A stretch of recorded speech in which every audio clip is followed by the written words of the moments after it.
Hi, it's Sharon Tzib with Remax Universal and the real estate and lifestyle brand Houston Knows. While you're here, I would very much appreciate it if you hit my subscribe button and follow my channel. That would help me out a lot. Today I wanted to talk a little bit about landlording and screening tenants. And for those of you that work with me and know me, you know that I've been an investor for a number of years, since the early 2000s. And for most of that time, quite frankly, I have self-managed my properties. There were instances where I hired a property manager, like in the very beginning, so I could see what the manager did and then kind of learn from the manager. But for the most part, I've always self-managed. And for those landlords who I see posts every once in a while that they have a nightmare tenant, or who tell me about nightmare situations, and maybe it even ends up turning them off to investing altogether. I generally think there's a few reasons why that's probably happening. I am a firm believer, honestly, that most nightmare tenant stories are completely avoidable if you just have a really good process. So I think the main reasons why landlords struggle with finding good tenants is either perhaps they don't understand the criteria they should be using to pick a good tenant.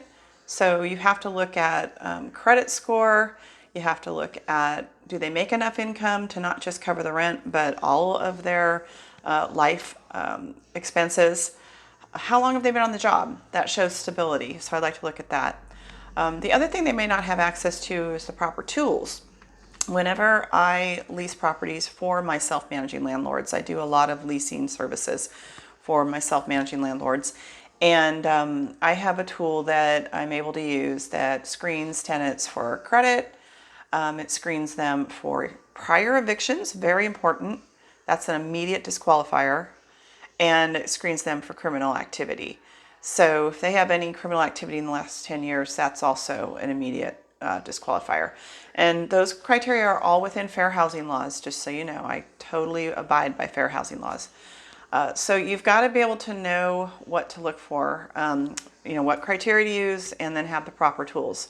The other mistake I see a lot of self-managing landlords make is they will go with their gut on a tenant and not do anything. They just think, oh, that person's nice, or oh, they got referred to me from a friend, or blah, blah. And they go ahead and just go with their gut and get the tenant under lease, have them move into the house, and then all the troubles start. And once a tenant signs a lease or even moves into your house, even without a lease, once they're in your house, you can't get them out without going to eviction court. So you don't want to be willy-nilly about, screening and accepting tenants. You want to have a plan, and if you don't have a plan, hire someone like me who does.